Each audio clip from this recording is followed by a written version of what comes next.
마을이나 도시를 포기하라는 로마군의 항복 요구를 거절했던 고대 사람들이 마지막으로 본 것 중엔 이런 무기들이 포함되어 있었을 것이다. 포위 공격은 로마군이 제국의 영토를 넓히고 지키는 데 이용했던 효과적인 방법 중 하나였다. 그리스 것을 응용해서 만든 포위 공격 무기 덕에 로마군은 다양한 전쟁 방식을 구사할 수 있었다. 무거운 돌을 날려보내는 이 투석기는 발리스타라고 불렀다. They're really designed to batter away at either bodies of men or particularly gateways, stone walls. It would take a long time to knock down a decently built stone wall, but you can lob the balls over the walls and hit the defenders who are hiding behind. Now the machine gets its power from twisted skeins of rope, which in ancient times were made of sinew or horsehair, and through each skein of rope goes an arm. So it's already under tension, and as they wind it back, the arms are put under increased tension. And we're using here a ball which is about the size of an orange, and this is found archaeologically very common. But the biggest ammunition from these machines comes from Israel, and that's in the form of stone balls weighing 100 weight. And to shoot that, the machine would be about 40 feet high. 또 다른 공격 무기는 석궁과 비슷한 대형 활이 있었는데 큰 화살을 목표물에 정확히 맞힐 수 있었다.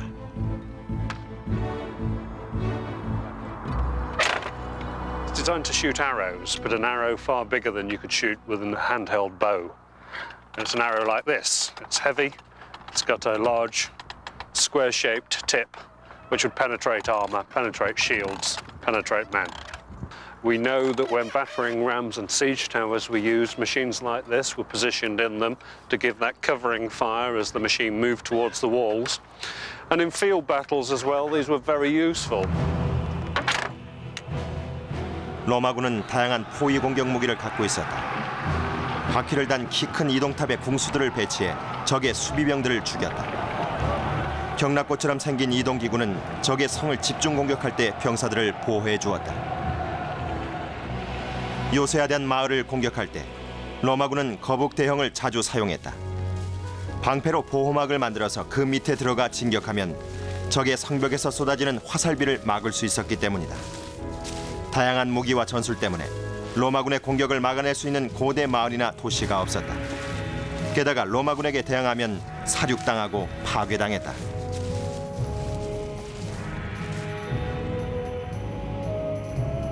가장 유명한 두 차례의 포위 공격 모두 지금의 이스라엘에서 있었다. 공명이 유대하였던 유대의 성벽 도시는 예수가 태어났을 즈음 정복됐다. 원주민인 유대인들은 자신들을 이방인 취급하는 로마인들을 싫어했다. 때문에 서기 66년 로마의 총독이 유대교 신전에 돈을 요구하자 폭동이 일어났다. 로마군은 3년간이나 싸운 후에야 예루살렘의 유대 성체를 포위했다. 그리고 신전 주변을 감싸고 있는 세 개의 도시 성벽을 통과하는 데 다시 넉 달이 걸렸다. 로마군은 거대한 돌을 성 안으로 날려보냈다. These large, dazzling white limestone blocks hurled in by the Romans to the city. And the besiegers had their own slang. When they saw one of these white stones coming, they would shout, "Here comes a baby!" And they'd all lie down in the hope that it would go across them and land safely. The Romans, becoming aware of this, actually blackened the white stones so that they wouldn't be so visible. 일단 저지선이 뚫리면 로마군은 시민들 수천 명을 마구 죽이고 나머지는 노예로 팔았다. 유대교 성물들은 승전 퍼레이드 때 쓰기 위해서 로마로 운반됐고 사원은 파괴됐다. If cities and communities in conquered areas quickly surrendered and came to terms with the Romans, they were generally pretty well treated. And in fact, their ruling classes were often given the Roman citizenship, sometimes very, very quickly, and could become quickly integrated into the Roman world. But people who continued to resist could expect very little mercy from the Roman state or the Roman army, and there were some cases where Roman behaviour amounted virtually to genocide. 로마군은 후에 유대인들이 사원터로 돌아와서 하나 남은 벽 앞에서 애도할 수 있게 허락했다. 통곡의 벽이란 단어와 그 전통은 지금까지도 이어지고 있다. 유대인 반란군들은 거의 힘을 쓰지 못했지만 포기하지 않고 저항한 열성 신자들이 있었다. 그들은 예루살렘 남쪽 사해를 굽어보고 서 있는 390m 높이의 고원에 있는 요새를 장악했다. 마사다라 불렀던 이 요새는 헤로드 왕이 그보다 100년 전 이집트의 공격을 대비해서 세운 것이다. 난공불락처럼 보이는 이곳에서 960명의 열성 신도들이 로마군에게 대항했다. Masada is symbolic. It's important for the Romans because the elimination of this last resistance stands as a symbol that nothing will stand in front of the Roman Empire. There was no prospect of starving the place out anytime soon because Herod and his successors had put huge stores of food. There was plenty of water because Herod had constructed huge rain-fed cisterns inside the mountain that were fed during the winter rains. The only way to take Masada was by direct assault. 예루살렘 공격에 선봉을 섰던 로마군 제10군단이 서기 72년 말 마사다 기슭에 당도했다. 예비병과 유대인 일꾼들을 포함 로마군 병력은 10,000명 정도였다. 지금 보는 이 돌담은 반란군들에게 도주 기회가 없다는 것을 분명하게 보여주기 위해서 고원 지역을 둘러싸았던 높이 1.8m, 길이가 4.8km의 방벽 잔해들이다. 편안한 거처에서 잘 먹고 지냈던 반란자들과는 달리 로마군은 낮에는 기온이 급등하고 밤이면 뚝 떨어지는 혹독한 사막에서 캠프를 치고 지내야 했다. 캠프 병사들을 위한 보급품은 매일 당나귀 400마리 정도가 운반해야 하는 식량 16톤과 물 5,000갤론씩을 예루살렘 지역에서 공급받았다. 당시 로마군의 뛰어난 기술 중에 병참술도 있었다. It's incredibly important, as was seen in the Gulf War, where millions of tons of equipment had to be moved in just so that the army could do its job. And the Romans were acutely aware of this, and their logistical organisation was really very good for the period, considering their limited technology. And of course, that is one of the main reasons they built all those roads, was to keep the army capable of moving and to keep it fed and supplied. Without these logistical skills, the Roman Empire couldn't have been maintained. 로마군 제10군단의 문제는 어떻게 고원을 공격하느냐였다. 고원은 390m 높이의 가파른 절벽 위에 자리 잡고 있었지만 한 가지 가능성이 있었다. 고원지대 서쪽은 높이가 75m에 불과하고 바위로 돼 있어 공격 무기를 운반할 수 있었기 때문이다. 로마군과 일꾼들이 이동 보호막으로 적의 화살과 창 공격을 막으면서 경사로를 만들기 시작했다. 현장에서 돌무더기가 발견된 걸 보면 유대인 수비군들은 방어를 위해서 돌멩이를 사용했음을 알 수 있다. 결국 로마군은 정상 요새에서 45m 거리까지 접근했다. 경사로 건설에 걸린 시간에 대해서는 지금도 논쟁이 분분하다. The popular view is that the siege of Masada lasted for 2 or 3 years.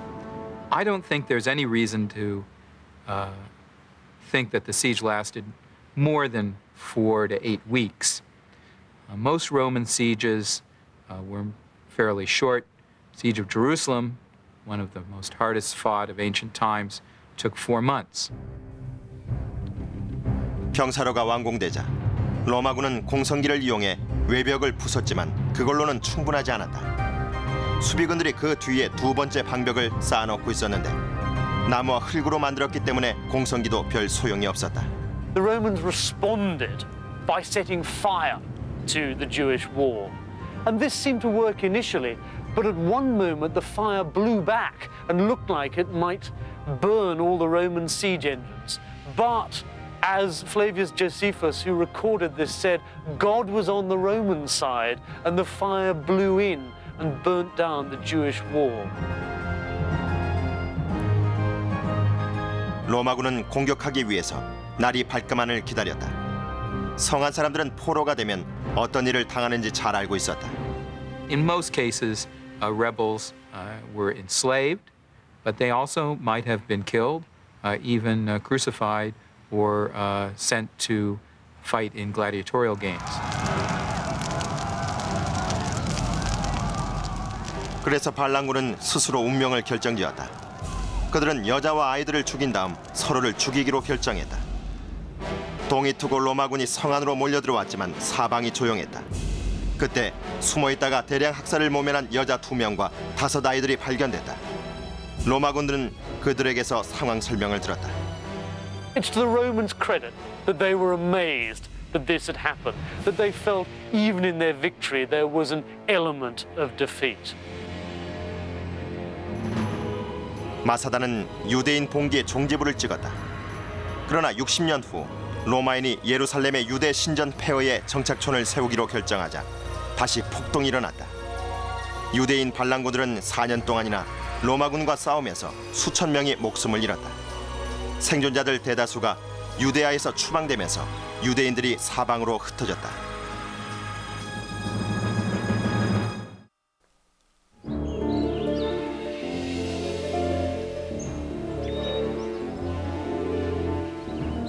서기 100년, 로마 제국은 4세기 동안 영토를 확장해왔다. 장군이자 황제인 트라이아누스의 통치하에서도 확장은 계속됐다.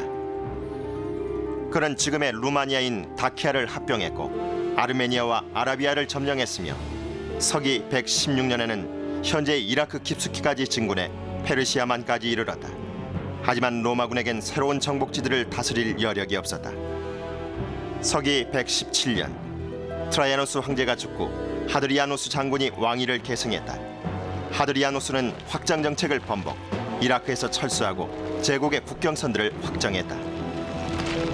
He had seen the human cost of that and how difficult it was for the Romans to expand any further into lands which were apparently more capable of resisting them. 하드리아누스는 지도에 국경선을 그렸을 뿐 아니라 국경이라는 증거를 확실하게 만들었다. 독일의 일부 다시 만들어진 것도 있지만 높이 2.7m짜리 말뚝 울타리가 라인강과 다뉴브강 사이 560km 구간에 세워져 있다.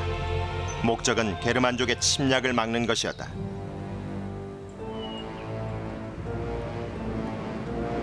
하드리아누스는 거기서 멈추지 않고 브리타니아 북부를 가로질러 128km나 되는 하드리아누스 방벽 건설을 명령했다. 방벽의 높이는 4.5m. 일정한 간격을 두고 병사 10,000명을 수용할 수 있는 요새가 있었다.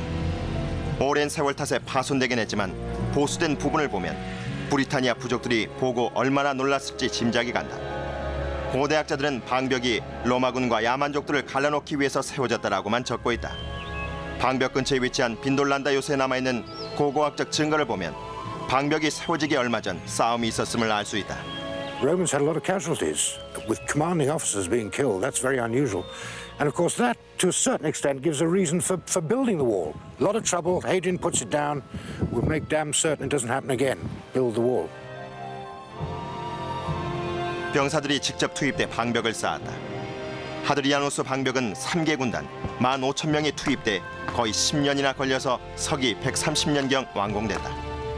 그런데 방벽 건설이 수비 목적뿐 아니라 하드리아누스 휘하 장군들에게 정복과 전리품을 좋아하는 로마군의 전통을 즐기게 해주기 위해서였다라고 생각하는 사람들이 많다.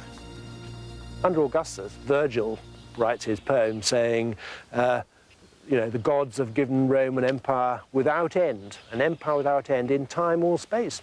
And this Hadrian says, we're not going to have big wars of conquest. We're not going to keep on extending the empire. This is it. This is the end. 출입구가 많았던 하드리아누스 방벽은 무역 거래 때 세금을 걷고 부족 간의 무기 거래를 막는 경제 경계선 역할도 했다. 평생 군인이었던 하드리아누스 장군은 의도적으로 병사들을 바쁘게 만들어 정치적 음모를 꾸밀 시간을 차단했다. There is nothing more dangerous, I would have thought, than a highly trained killer with nothing to do.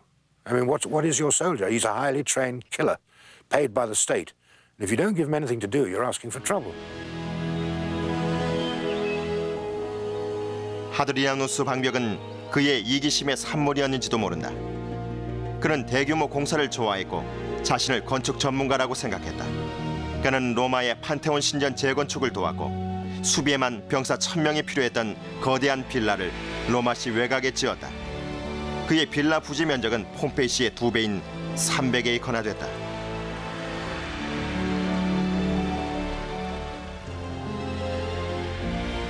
하드리아누스 방벽과 다른 방벽들이 로마 제국 국경선의 상징이긴 했지만 엄격하게 지켜지진 않았다. 로마군은 계속해서 국경선 너머 지역까지 관리했다. The Romans would patrol long distances beyond those frontiers and also had networks of spies and intelligence agents. They would expect to know of any possible threat to those frontier lines well in advance and could actually nip it in the bud. 빈돌란다 발굴 현장에서 로마 제국의 공식적인 국경선 너머 멀리까지 정찰 나갔던 로마군 병사의 편지가 발견됐다. And he actually writes into our commanding officer saying that they've done their job. Should the men be dispersed back to their units, or should they all be brought back to Vindolanda? But the real point of his letter has got nothing to do with that. The real point of his letter is that the men have run out of their beer supplies. He's asked for more. They haven't come. Why not? 로마군이 수많은 국경선을 정찰하는 다른 방법으로 해군이 있었다. 이 로마군 함선의 잔해는 1981년 독일의 라인강 둑에 묻혀 있는 것을 호텔 부지 공사를 하던 인부들이 발견한 것이다. 발굴품들을 바탕으로 로마 시대 예술품을 참조해서 전문가들이 독일 마인즈에 있는 해군 박물관에 로마 함선의 실제 크기 모형을 제작해 전시하고 있다. The Romans largely used oared warships, galleys. And these were crewed actually not by slaves, as Ben-Hur has suggested, but actually by free sailors and marines. So a typical warship was actually quite small in the imperial period, maybe with a crew of not much more than 50, with its own individual officers and, of course, a captain. And a vessel like that would largely be used for maritime patrolling, keeping an eye on possible piracy and practices like that. 로마 함선을 그대로 본따 만든 이 배는 길이가 19.5m에 노젓는 사람은 32명이고 바람이 좋을 때는 시속 12마일로 운항할 수 있다. 이 배는 노젓는 사람 외에 병사들도 태우고 라인강의 문제 지점들을 순시하곤 했다. 로마는 제국 곳곳에 해군 기지를 만들어 병사들을 수송하고 무역 거래를 보호했다. 로마 제국 역사를 보면 로마군은 큰 해전이 별로 없었다. 카르타고와 이집트를 정복한 후에는 해군력도 크게 필요하지 않았다.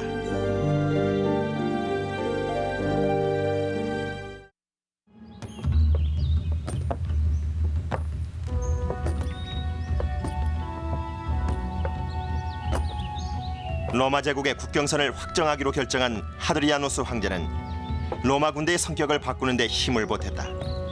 로마군 병사들은 새로운 땅을 정복하는 대신 국경선을 수비하면서 공격군이 아니라 수비군으로 변했다.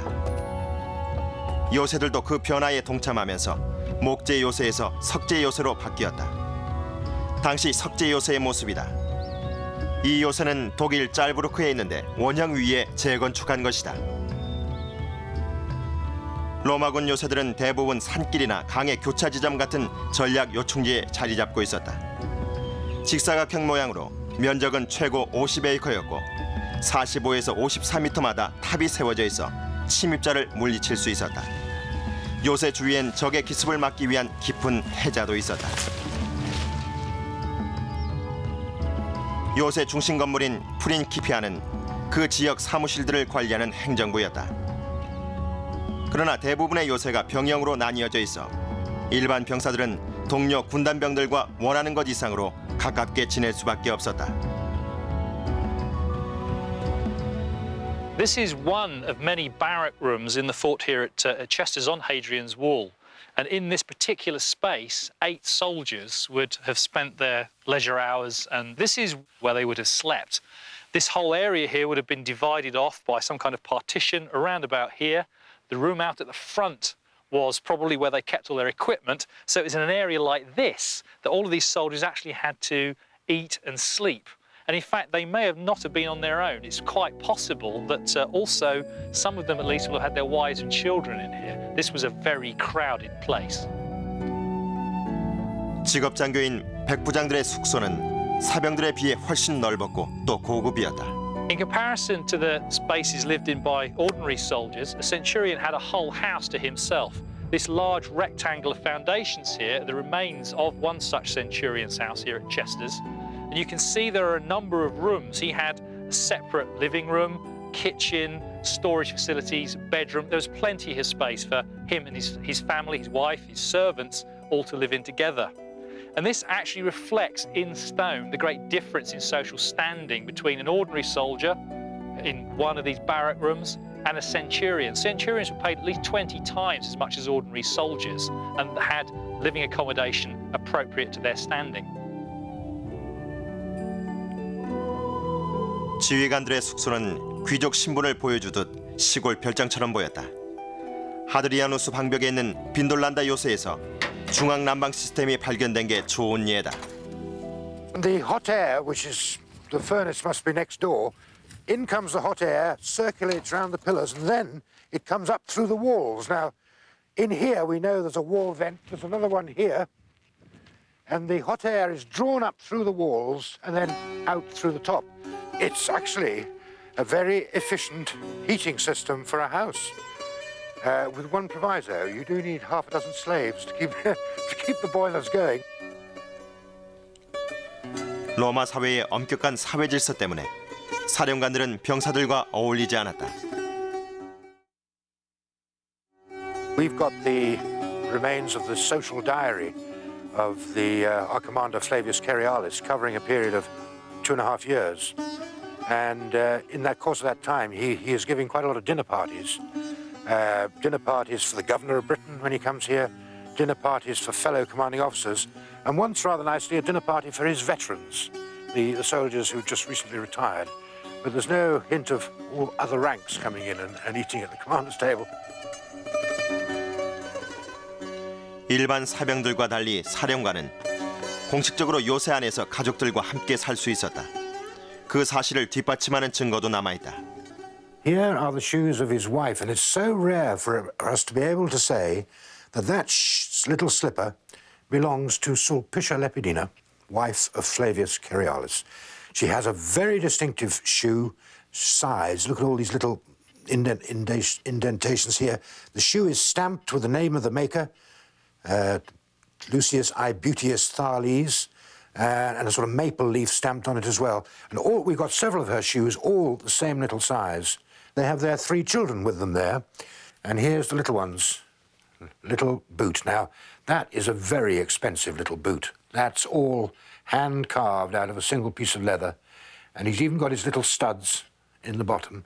And you can see how he's been going over on his heel, sort of dragging his typical small boy, I would think. 국경 지방에 있는 로마군 요새들은 자급자족하는 마을과 비슷했다. 거의 모든 요새마다 하드리아누스 방벽의 체스터스에서 발굴된 이 같은 목욕탕이 있었다. 로마인들은 목욕과 위생 문제에 광적이었고 목욕 순서도 복잡했다. 병사들은 휴식 공간을 목욕실로 이용하면서 군 생활의 긴장을 풀었다. 이곳은 독일의 잔텐에 있는 로마 시대 목욕탕이다. We are in the bathhouse. Soldiers entered in this room. That's the changing room. They undressed and put their clothes in these boxes and went to the next room, to the bathroom. This is where they used to come first to get clean. They put oil on their skin, and with this scraper, they took the oil off, they washed themselves, and they went into the bath. So this is the warm water bath. It was kept at the 100 degrees Fahrenheit by the furnace, which is next door. So people stayed in this warm water. After finishing, they went to the next bath, which is the cold bath. This is the cold bath. And Romans believed that it was good to take a cold bath to improve the blood circulation. So after finishing their bath in the cold water, they went to the club room.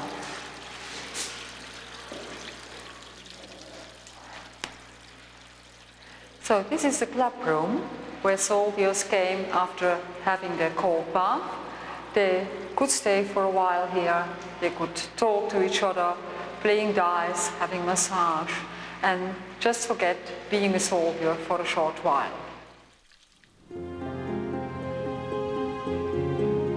배관 시설의 또 다른 놀라운 예가 공중 화장실이다.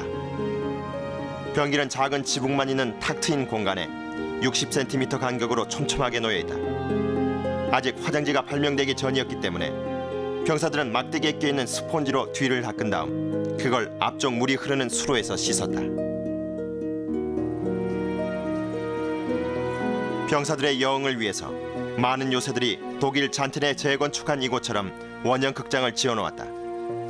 원형 극장에선 종교적 제물의식을 포함해 특별한 축제와 다양한 로마식 경기가 열렸다. 검투사 시합도 그중 하나였다.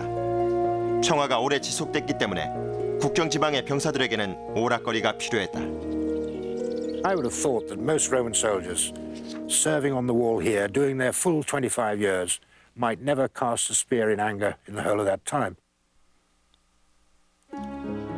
병사들이 많은 시간을 서류 작업에 썼기 때문에 요새마다 수천 톤의 서류가 쌓였다. 그중에 한 로마군 요새에서 훼손되지 않고 기적적으로 남아있는 서류들이 있었다. 잠시 뒤에 2000년 전 국경에서 복무했던 병사들의 생활상을 보여주는 놀라운 편지들을 소개한다.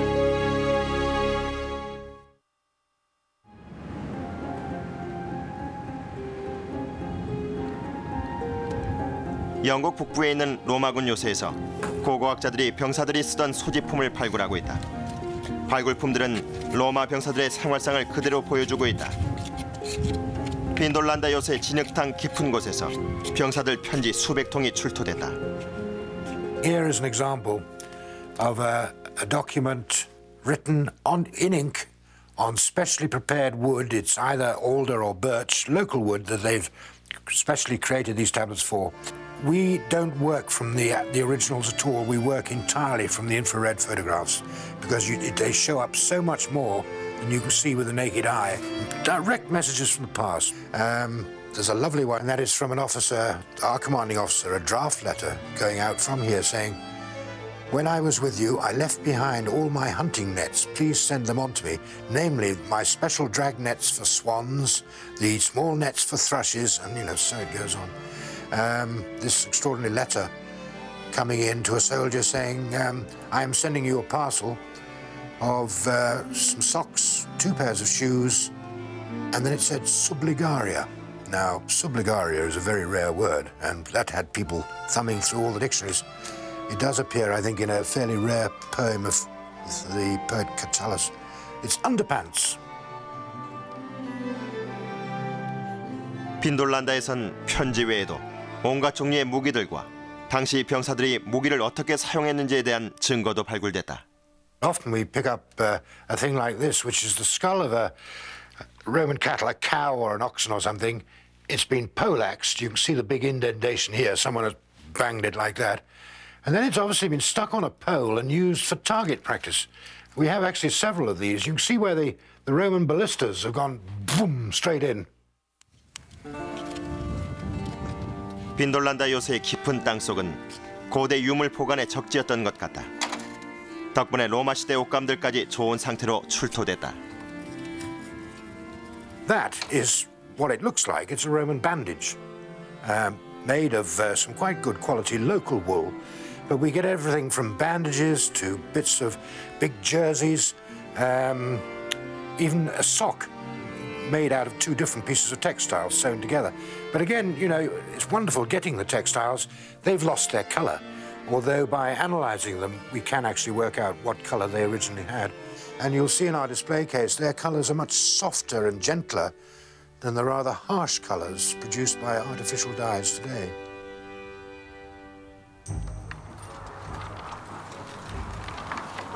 야만족들과 싸워야 했던 로마군 병사는 언뜻 생각하면 위험한 직업같이 생각된다. 그러나 실제로 로마군 병사들은 40살 정도까지 산 비율이 보통의 로마 남성보다 높았다.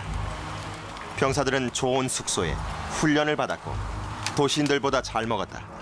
그들은 매일 일정량의 옥수수와 포도주, 식초와 소금, 야채, 닭고기, 생선, 그리고 치즈까지 배급받았다. It's interesting that bad food, which is one of the constant complaints of soldiers through the ages, is not mentioned in any of our sources as a complaint of Roman soldiers. 병사들이 오래 살 수 있었던 또 다른 이유는 적절한 의료 혜택을 받을 수 있었기 때문이다. And it was so advanced that soldiers expected to live through this service, and it's one of the few ages in history when men had a higher life expectancy than women because of the battlefield medic. 군의관들의 주요 업무는 전쟁에서 입은 부상을 치료하는 일이었다. This is an arrow, a male piercing arrow, and if it's gone into the arm, it's got to come out, obviously. You can't just pull it out. The first thing you've got to do is use a scalpel to make an incision either side of the arrow to open it up. And retractors are brought in to peel back the skin and expose the arrow. Then you can start to draw it out. If you've got severe bleeding, you might need to clamp it. These clamps are virtually identical to ones that are used in modern operating theatres. Or these, which look like a tweezer, but with a sliding ring, clamp tight shut. To stop the bleeding, a cautery. You heat this up over coals, insert it in, seals off the wound. Great. Finally, you want to close the wound over. Now, you could stitch it, and we got needles made of bronze and bone, but the items that they stitched it with, sinew or flax, was a contaminant. It festered in infection. So they came up with wound staples. These are made out of silver, which is hypoallergenic. Insert it into one side of the wound, pull it over, and stick it in, and that holds it tight. And the little lines that are on it that look like decoration, they're weak points when it comes to taking it out. You snip those, and it comes out easy. And they're using these at the end of the 20th century. They're finding that staples heal faster than stitches. So we're moving back to ideas that they had 2,000 years ago. 로마군 군의관들은 로즈마리를 방부제로 쓰고 회양풀을 찜질약으로 쓰는 등 약초 학자이기도 했다. Another thing about caraway is the essential oil of it's a stimulant, and it's supposedly good for flatulence. And when you've got 8 men sharing a small leather tent, that's probably a good thing.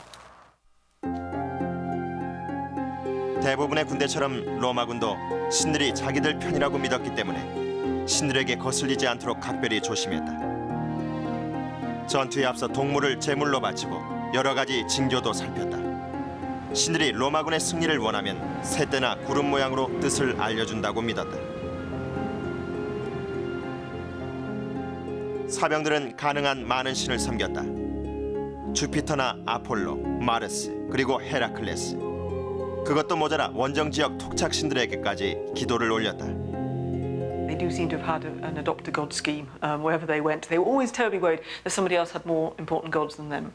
And they were very concerned not to offend any deities. And the way that the Romans reacted to gods is they don't seem to have been too concerned about what happened in the afterlife. Their concern was to make sure they were as comfortable as possible whilst they were on Earth. And the way you ensured that was to keep the gods happy.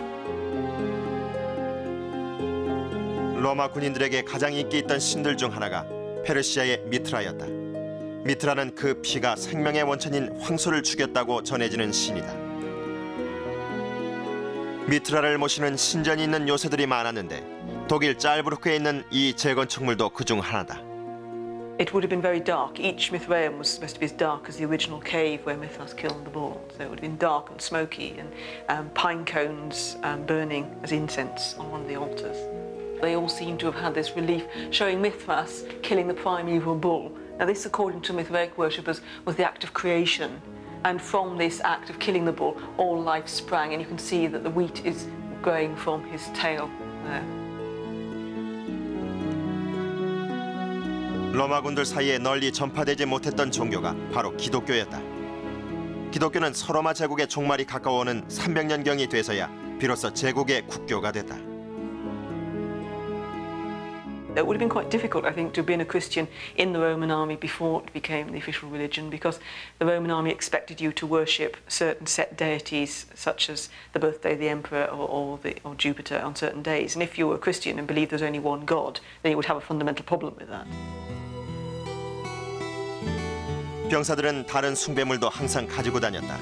그중 하나가 주로 금으로 만들어진 군단 독수리상이었다. 독수리상은 따로 신전에 모셔져 있었는데 종교적 의미가 있는 날에는 특별한 기름을 발랐다. 전쟁터에 나간 병사들은 독수리상을 앞세우고 행군했으니 군단의 정신적 상징물이었던 것이다. To lose your standard to the enemy was a terrible disgrace, and Roman soldiers literally gave their lives to save their flag and their symbols. 신들처럼 황제도 숭배했기 때문에 각 군단은 황제의 모습이 그려진 물건을 가지고 다녔다. It was important for the troops to be able to recognize their emperor. He was with them in spirit, if not in person, though sometimes he would be there in person, as when the Emperor Hadrian toured the entire empire. Emperor worship was also an important part of Roman religious life. As well as worshipping their gods, the soldiers would worship their emperor. 황제들이 병사들로 하여금 자신을 알아보게 만드는 방법 중 하나로 병사들이 월급으로 받는 동전에 얼굴을 새겼다. 이어지는 내용은 로마군 병사들이 급료를 어떻게 썼는지 그리고 그게 유럽 지도에 어떤 변화를 가져왔는지에 대해 알아본다.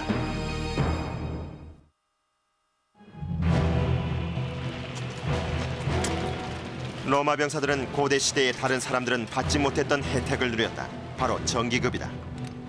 군단병들은 중산층과 맞먹는 급료는 물론 충성심을 확고히 하기 위해 황제가 주는 보너스까지 챙겼다. 목적을 강화시키기 위해서 황제들은 영국 북부 빈돌란다 요새에서 발견된 동전들처럼 자기 얼굴을 동전에 새겼다. There is a nice sestertius of the Emperor Trajan.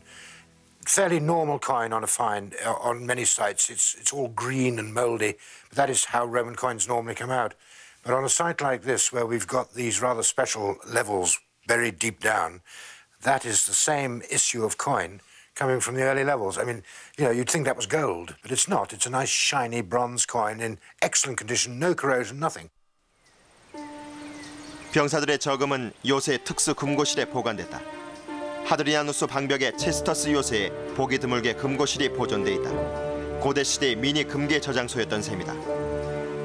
This was probably one of the safest places for money to be anywhere in the Roman province of Britain because you've got 500 soldiers guarding it and they're guarding a lot of their own money because Roman soldiers had about a third of their pay kept back as a compulsory savings scheme. 의무적으로 해야 하는 저금 외에도 병사들은 식비와 의료비, 무기, 그리고 자기들 무덤을 팔 때 필요한 장비 비용까지 공제당했고 그 밖에도 공제가 많았다.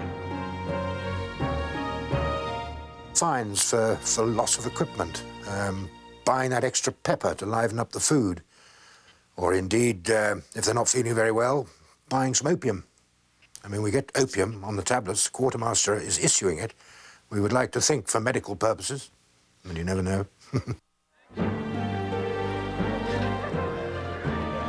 고대 시대는 정기급이 드물었기 때문에 로마군 병사들이 가는 곳마다 그 지방 시민들이 가까이 모여들었다. 덕분에 요새 밖의 마을들은 번성했다. 독일 짤브루크 요새 외곽에 있었던 마을의 자네들이다. 마을 사람들은 병사들에게 먹을 것과 술 그리고 영을 제공했는데 여자들도 그 자리에 있었다. 200년경 법이 바뀌면서 공식적으로 병사들의 결혼은 금지돼 있었지만 많은 사병들이 요새 인근 마을에 비공식적인 아내와 아이들을 두고 있었다. 그런 일이 허용된 이유는 장차 병사들의 아들이 신병이 될 것이기 때문이었다. 요새가 없어진 후에도 명맥을 유지했던 몇몇 마을은 대도시로 변했다. 독일의 콜론과 본, 영국의 요크가 그 예다. 많은 병사들이 퇴역 후에도 멀리 떠나지 않고 복무했던 근무지 가까운 곳에 그냥 머물러 살았다. 그런 마을 중에는 로마 제국의 공식 식민지가 된 곳들도 있었다. The Roman government, as an act of policy, planted large numbers of veteran soldiers in a new city called a colonia. And often these were actually converted military bases, so a military base directly becomes a city. 제국 곳곳에 작은 로마 같은 식민지들이 생겨났다. 퇴역 군인들에게 살 곳을 마련해 주면서 안전하고 로마화된 도시를 만든 것이다. 그 예가 프레주스다. 지금은 프랑스령 리비에라에 있는 현대 도시지만 처음엔 해군 기지이자 아우구스투스 황제가 퇴역 군인들과 시민들을 위해 만든 식민지라는 두 가지 목적으로 세워졌다. 브리타니아를 정복한 로마의 위대한 장군 아그리콜라가 태어난 곳이기도 하다. 프레주스는 로마 제8군단의 식민지였는데 최근의 발굴을 통해 많은 증거물이 출토됐다. This cheekpiece of an iron helmet of the early 1st century AD. It fits the protection of the right cheek of a helmet. And it's a very unusual find, especially in France, because on Roman camps, the soldiers were very careful with their weapons. They didn't lose them. 프레주스는 로마 마을의 특징을 전부 가지고 있다. 관객 12,000명을 수용할 수 있는 이 원형극장에선 지금도 투 경기가 열리고 있다. 프레주스엔 병사들이 만들었으리라 짐작되는 수로도 있다. 이 기둥들이 40km 떨어져 있는 산속 수원지에서 프레주스까지 경사진 수로를 지탱하고 있다. 로마 기술자들이 수로에 적합한 정확한 경사도를 계산해낸 다음 병사들을 동원해 수로를 만들었다. 로마군이 수로를 만들기 위해서 사용했던 기술은 지금도 쓰이고 있는데 나무로 틀을 만든 다음 콘크리트를 부었다.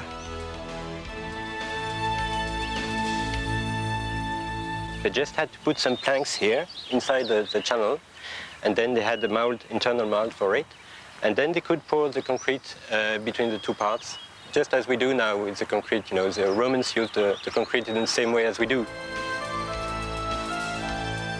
병사들의 건축술은 제국의 모습을 바꾸는 데 큰 힘이 됐다. 병사들은 요새나 하드리아누스 방벽 같은 군사 구조물뿐 아니라 유럽 전역과 중동 지방에 이르기까지 아름답고 튼튼한 민간 건축물을 만들어 자신들이 정복한 지역에 로마의 흔적을 확실하게 남겼다. 그런데 그 같은 문명의 전파가 로마인들에게 생각지도 못했던 불행을 몰고 왔다. 발달된 문명이 국경 밖에 사는 야만족들의 시기심을 자극했다. 그리고 결국 로마 제국은 그들의 발밑에 무릎을 꿇고 말았다.